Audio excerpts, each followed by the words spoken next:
StudyGate Digital Learning Technologies.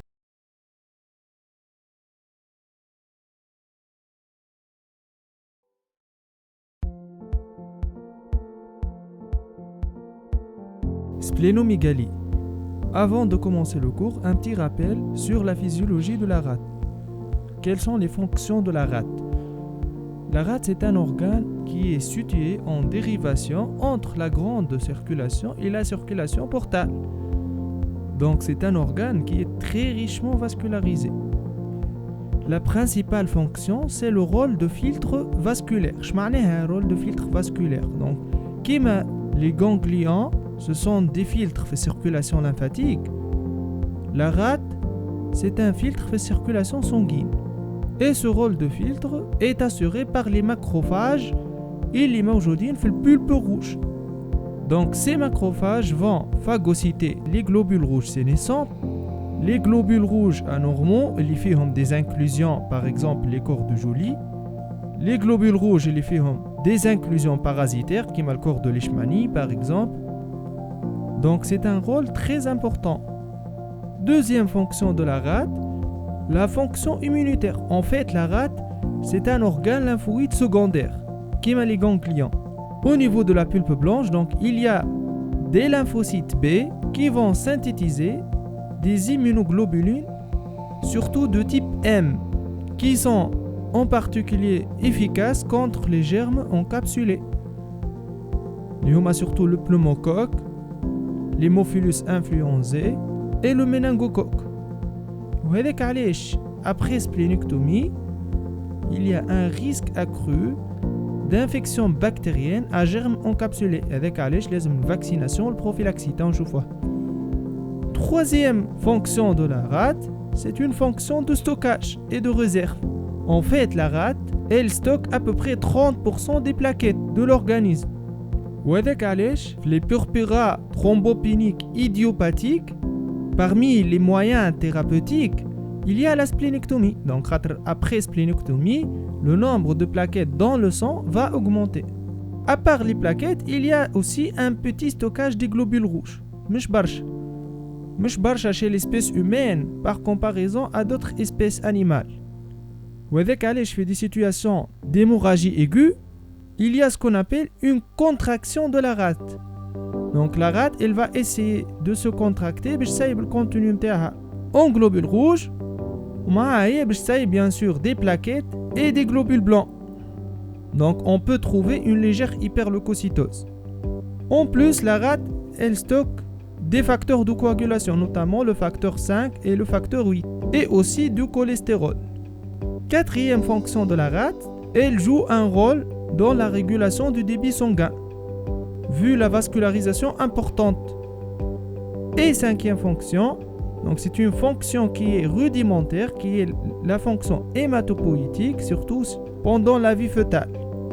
Et à la naissance, c'est la moelle osseuse qui va prendre cette fonction. Mais il y a des situations où la rate peut reprendre cette fonction hématopoïétique, surtout lors des syndromes myéloprolifératifs, donc les métaplasies myéloïdes. Donc à partir de ces 5 fonctions, on va expliquer les mécanismes physiopathologiques qui peuvent être responsables d'une splénomégalie. Le premier mécanisme qui peut être responsable d'une splénomégalie, c'est la congestion, qui est due à l'augmentation du débit sanguin dans la veine splénique et généralement par augmentation de la pression au niveau du système porte. Donc c'est l'hypertension portale. C'est le mécanisme le plus fréquent en Tunisie. Donc les étiologies sous-jacentes, ça peut être dû à une lésion ou obstacle pré-hépatique ou intra-hépatique ou post-hépatique. Donc c'est les étiologies de l'hypertension portale. Deuxième mécanisme, c'est la prolifération. Cette prolifération, elle est soit bénigne, soit maligne. La prolifération bénigne, c'est surtout les macrophages au niveau de la pulpe rouge qui vont augmenter de nombre et de taille. Waqtesh, c'est surtout lors des infections et lors des hémolyses chroniques. Pour la prolifération cellulaire maligne, c'est surtout les lymphocytes au niveau de la pulpe blanche, observés au cours des hémopathies lymphoïdes. Troisième mécanisme, c'est la métaplasie myéloïde, donc c'est la reprise de la fonction hématopoïétique au niveau de la rate. C'est surtout au cours des syndromes myéloprolifératifs. Quatrième mécanisme, c'est l'infiltration. Donc il y a des cellules étrangères qui vont se déposer au niveau de la rate. C'est surtout au cours des leucémies aiguës, donc il y a les blastes qui vont s'accumuler au niveau de la rate, ou bien les maladies de surcharge, ou bien parfois des métastases, des cellules tumorales secondaires. Donc, هذوما les mécanismes qui vont expliquer les étiologies de splénomégalie. Maintenant, comment porter le diagnostic d'une splénomégalie? Il faut savoir que le diagnostic d'une splénomégalie, c'est un diagnostic clinique. En fait, toute rate palpable est égale splénomégalie et qui justifie donc une enquête étiologique. Sauf exception. Par exemple, chez le nourrisson أقل من 6 mois, on peut palper une pointe de rate, et chez les enfants, l'angélinie. Donc, il y a deux exceptions où on peut palper une pointe de rate. Cliniquement, bien sûr, il faut apprendre le caractère d'une grosse rate. Donc, c'est une masse de l'hypocondre gauche qui est antérieure, superficielle, qui est mobile avec la respiration, avec un bord antérieur qui est crénelé, qui ne donne pas le contact lombaire, qui est mat à la percussion et qui déborde sur le rebord costal gauche. Et dans les grosses rates, ça peut occuper tout le flanc gauche jusqu'à la fosse iliaque gauche, voire même à la fosse iliaque droite parfois. En cas de doute diagnostique, notamment chez les sujets obèses ou en cas d'acide, on peut compléter par une échographie abdominale.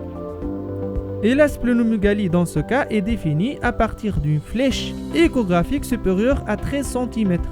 Dans ce cas, l'échographie abdominale aussi va nous aider dans l'orientation étiologique Z.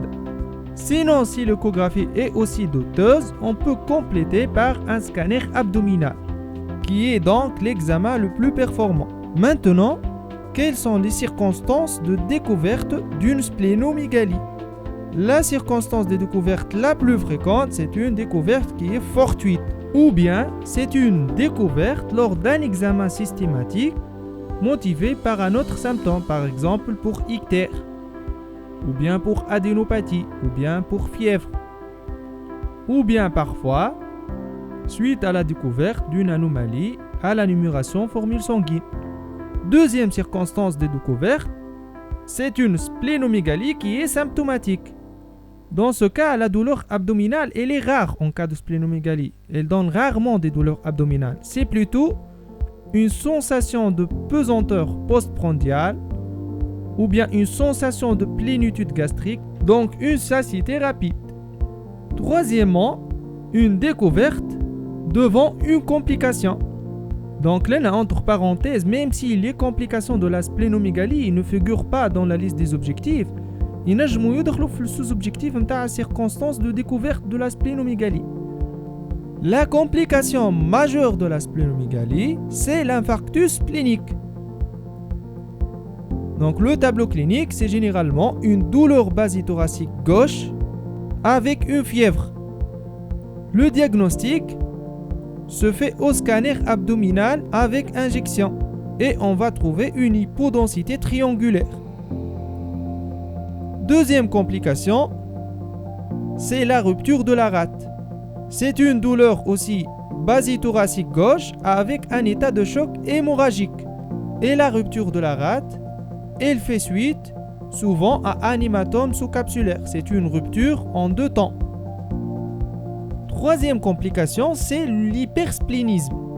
Donc c'est une conséquence de la splénomégalie, quelle que soit l'étiologie, qui se traduit par des cytopénies modérées, donc souvent une pancytopénie qui est modérée, qui est due à une séquestration. Et la lignée la plus atteinte, c'est la lignée plaquettaire. Donc on trouve souvent une thrombopénie, mais c'est une thrombopénie qui est modérée, qui est supérieure à 50 000 et qui ne fait pas saigner. L'anémie, elle est généralement modérée, mais attention, elle est aggravée par l'hémodilution, qui est proportionnelle au volume de la rate. Et on trouve souvent une leucopénie, mais sans neutropénie. Juste remarque concernant l'anémie et l'hypersplénisme, c'est une anémie qui est faiblement régénérative. Donc à différencier de l'hémolyse aiguë qui est très régénérative. Quatrième complication, c'est l'hypertension portale d'apport. Donc suite à une splénomégalie, on peut avoir les complications de l'hypertension portale à type des varices œsophagènes et des varices cardio-tuberositaires. Et cette hypertension portale, elle cède suite à la splénectomie. L'hypertension portale, elle peut être la cause de la splénomégalie, comme elle peut être la conséquence.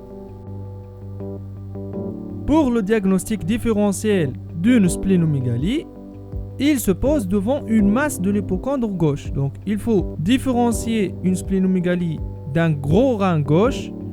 Dans ce cas, la masse elle est postérieure et fixe avec un contact lombaire à la palpation. Il faut la différencier aussi d'une tumeur surrénalienne, d'un neuroblastome rétropéritonéal ou d'un néphroblastome, en particulier chez l'enfant, d'une tumeur de l'angle colique gauche qui est antérieure, d'une tumeur de la queue du pancréas, d'une tumeur de lobe hépatique gauche et parfois d'un cancer gastrique, surtout de la grande courbure gastrique. Tawa nouslu la partie la plus importante, qui est celle des étiologies. Il faut savoir qu'il y a 6 groupes d'étiologies.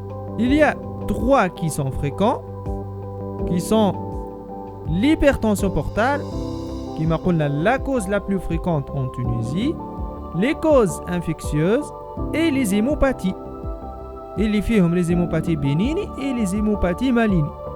Et il y a 3 causes qui sont rares: les maladies inflammatoires systémiques, les maladies de surcharge et les pathologies tumorales. Donc on va les aborder groupe par groupe. Les causes fréquentes. Et on commence par la splénomégalie par hypertension portale.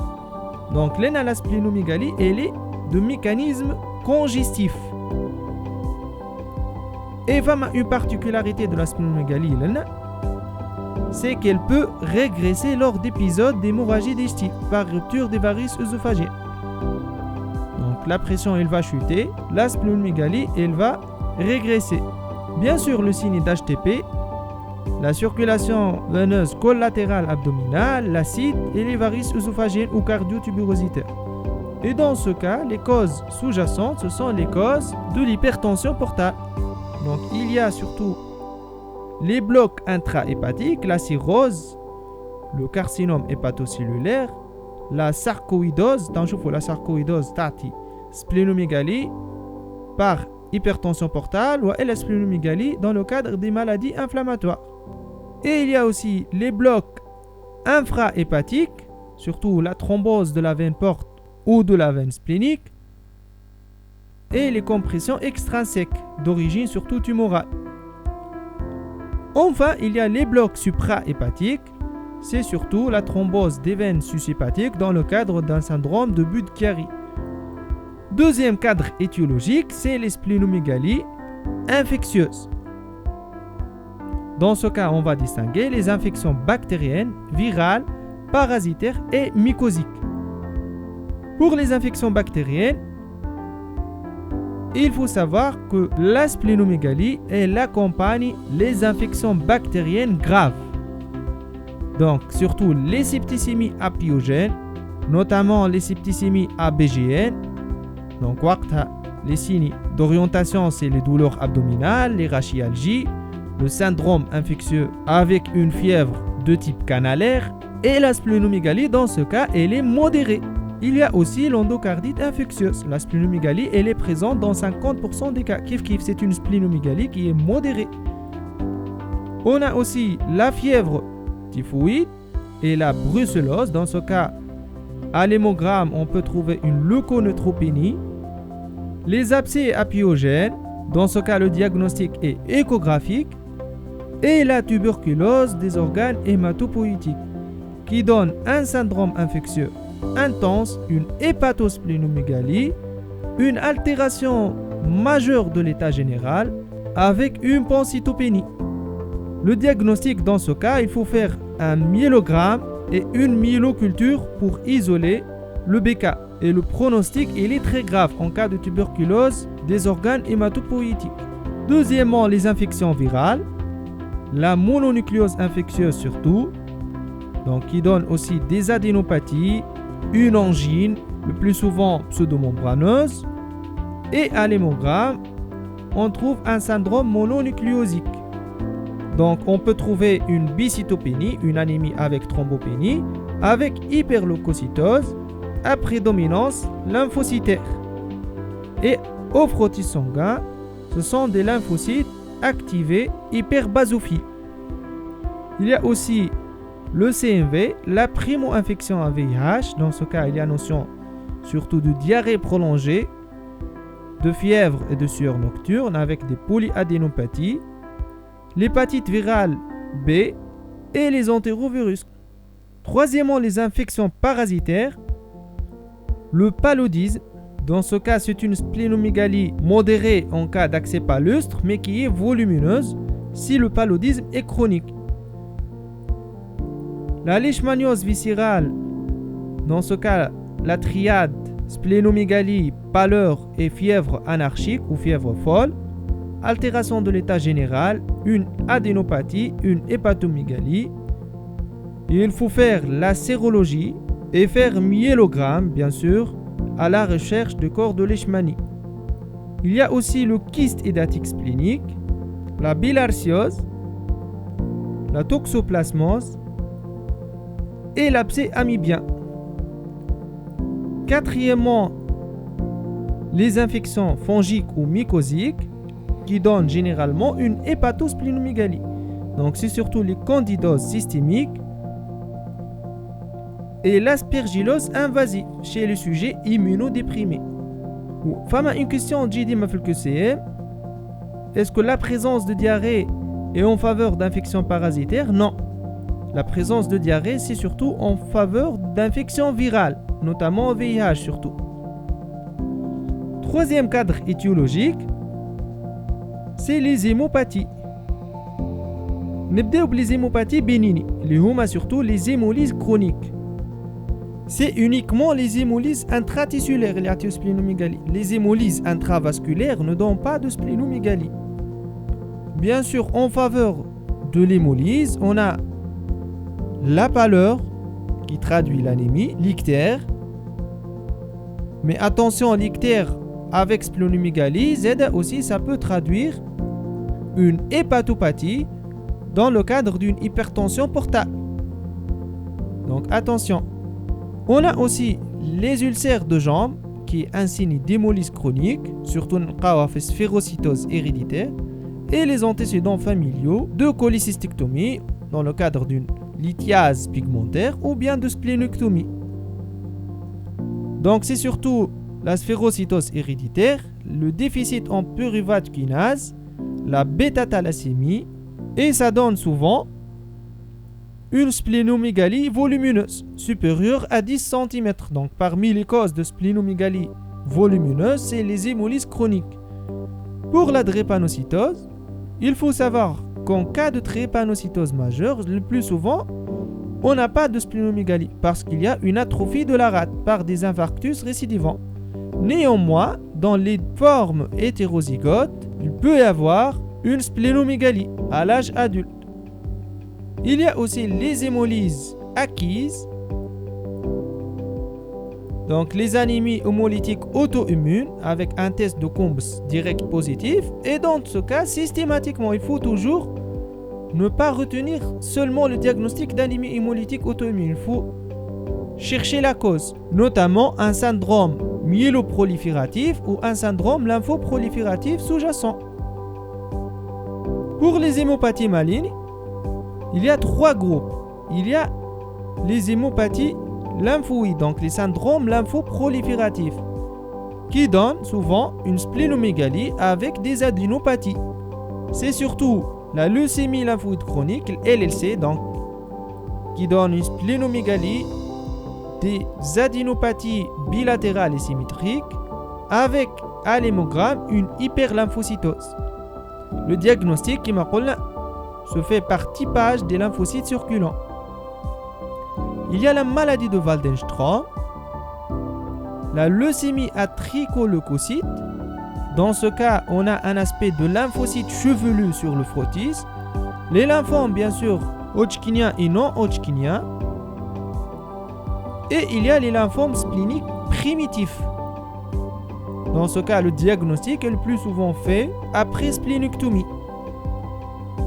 Puis, on a les syndromes myéloprolifératifs qui ne donnent pas d'adénopathie, sauf si il y a une acutisation, donc une transformation en une leucémie aiguë. Il y a surtout la myélofibrose primitive, la splénomégalie myéloïde, qui donne la splénomégalie la plus volumineuse parmi les étiologies du col. Ça donne une hyperleucocytose modérée. Nous avons deux anomalies qui orientent vers la myélofibrose primitive. Il y a l'érythromyélémie, donc la présence de précurseurs de globules rouges au niveau du sang, et la présence de dacryocytes en forme de larves. Le frottis sanguin. Le diagnostic de la myélofibrose primitive se fait par la biopsie ostéomédulaire. Puis on a la LMC, leucémie myéloïde chronique. On a une hyperleucocytose avec myélémie. Le diagnostic se fait par l'étude cytogénétique sur myélogramme à la recherche de la translocation T922, donc ce qu'on appelle le chromosome de Philadelphie. Et on complète par la biologie moléculaire à la recherche de transcrits BCR-ABR. On a aussi la maladie de Vaquez. Le diagnostic se fait par la biologie moléculaire à la recherche de la mutation JAK2 et la thrombocytémie essentielle. On a aussi le syndrome hyperéosinophilique où femme a une entité à cheval entre les syndromes myéloprolifératifs et les syndromes lymphoprolifératifs. Il y a la leucémie myélomonocytaire chronique, LMMC. Donc juste, il faut retenir que ça donne une splénomégalie au cas où. Troisièmement, les leucémies aiguës. Donc que ce soit lymphoblastique ou la myéloblastique. Dans ce cas, le diagnostic positif se fait par myélogramme et immunophénotypage des blastes. Donc question d'examen, quelles sont les étiologies de splénomégalie qui s'accompagnent d'une myélémie? Il faut apprendre trois causes: les septicémies, la LMC et la myélofibrose primitive. Il y a la splénomégalie myéloïde, il y a nafsa. On passe maintenant aux causes rares. Il y a les maladies inflammatoires systémiques. Ça donne le plus souvent des splénomégalies modérées. On a la sarcoïdose qui m'appelle, le lupus érythémateux systémique, la maladie de Still et des arthralgies très importantes avec fièvre prolongée qui s'accompagne d'une augmentation très importante de la ferritinémie. On a la maladie périodique et la polyarthrite rhumatoïde dans le cadre d'un syndrome de Felty. Syndrome de Felty, c'est une triade, donc c'est une splénomégalie plus polyarthrite rhumatoïde plus neutropénie qui est souvent sévère. Donc il y a toujours des infections. Donc c'est un pronostic grave. Deuxièmement, on a les maladies de surcharge. C'est surtout les anomalies de surcharge lipidique. On a donc la maladie de Gaucher qui est autosomique récessive. Attention, elle peut se révéler à l'âge adulte. Donc ça donne généralement une hépatosplénomégalie, une pancytopénie modérée avec un état général conservé. Le diagnostic, il se fait surtout par le dosage enzymatique à la recherche du déficit de bêta-glucosérobrosidase intraleucocytaire et le myélogramme, bien sûr à la recherche des cellules de Gaucher. Il y a une morphologie très caractéristique en bulbe d'oignon. On a aussi la maladie de Niemann-Pick, l'amylose, l'hémochromatose que ce soit primitive ou secondaire et la maladie des histiocytes bleus. Troisièmement, les causes tumorales. Donc, c'est surtout des tumeurs spléniques bénignes, à type de lymphangiome kystique ou d'amartome. Mais attention, il y a parfois des métastases et des sarcomes spléniques. Dans ce cas, le diagnostic, le plus souvent, il se fait après splénictomie. Donc, question d'examen, quelles sont les étiologies qui donnent des splénomégalies volumineuses, c'est-à-dire donc flèches supérieures à 10 cm? C'est surtout les étiologies parasitaires, les hémolyses chroniques et les syndromes myéloprolifératifs. Donc, les trois causes qui donnent des splénomégalies volumineuses généralement. Maintenant, splénomégalie fébrile, quelles sont les causes? Bien sûr, la septicémie, l'endocardite, le paludisme, c'est des urgences thérapeutiques. On a aussi la tuberculose des organes hématopoïétiques, le Kala-Azar, il y a l'échymaniose viscérale. Donc, tuberculose ou le Kala-Azar, ça donne même des pancytopénies avec splénomégalie fébrile. Mais attention, il ne faut pas se limiter aux causes infectieuses. À la leucémie aiguë, les lymphomes, ça peut donner des splénomégalies fébriles. On a aussi le syndrome d'activation macrophagique.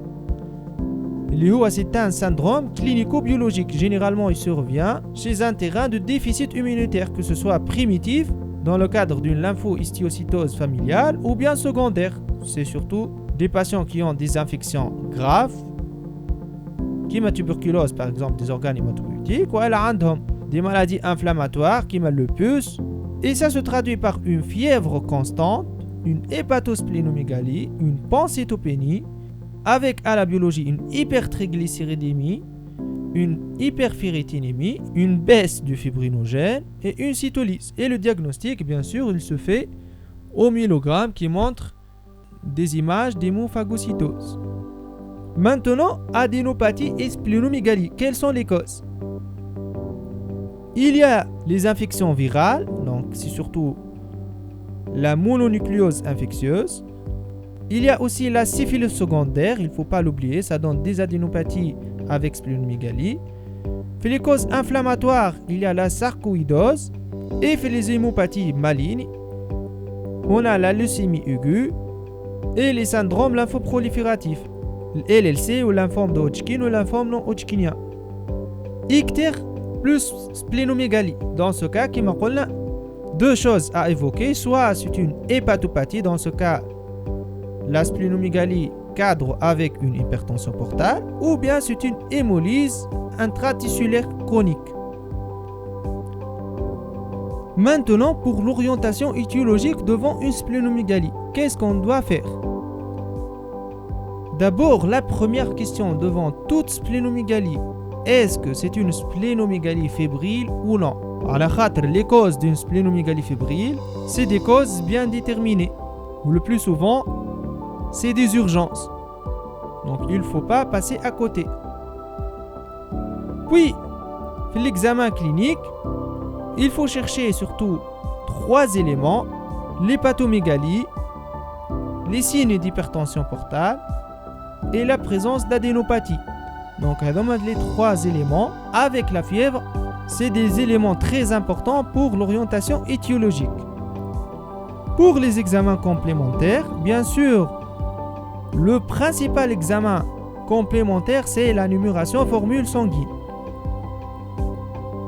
Puis les autres examens, il y a un bilan quasi systématique. Il y a donc NFS, frottis sanguin rétique, TP à la facteur 5, généralement diminué splénomégalie, et en plus, pour l'orientation étiologique à la recherche d'une hépatopathie et l'hypertension portale. On aussi un bilan hépatique. Donc, c'est presque le bilan quasi systématique. Et bien sûr, si on est orienté vers une étiologie, on va faire les examens nécessaires. Par exemple, pour la brucellose, la sérologie de Wright. Pour la typhoïde, la sérologie Vidal. Pour les septicémies, on va compléter par des hémocultures. Donc, en cas d'orientation étiologique, c'est très facile, généralement. Le problème réside dans une splénomégalie isolée. Dans ce cas, qu'est-ce qu'on va faire? Il y a 3 étapes. D'abord, il faut faire un scanner thoraco-abdominopelvien à la recherche des adénopathies profondes. On peut faire des ponctions et on peut avoir un diagnostic. Si on ne trouve rien, on fait une biopsie ostéomédulaire. Toujours à la recherche des hémopathies, des maladies de surcharge Si on trouve rien, on fait une ponction biopsie du foie, notamment à la recherche aussi de maladies de surcharge, à la recherche de granulomatose hépatique qui donne une splénomégalie par le biais d'une hypertension portale. Et en dernier recours, si toutes les investigations sont négatives, on fait ce qu'on appelle la splénectomie à visée diagnostique.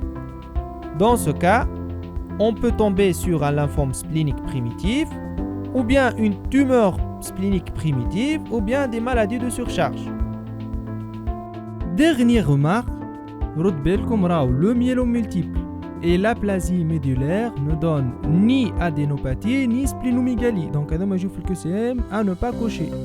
Ou femme dans le syndrome myélodysplasique, il ne donne pas d'adénopathie et ne donne généralement pas de splénomégalie, sauf la seule entité fait syndrome myélodysplasique, ma classification la seule entité qui peut donner une splénomégalie, c'est la leucémie myélomonocytaire chronique.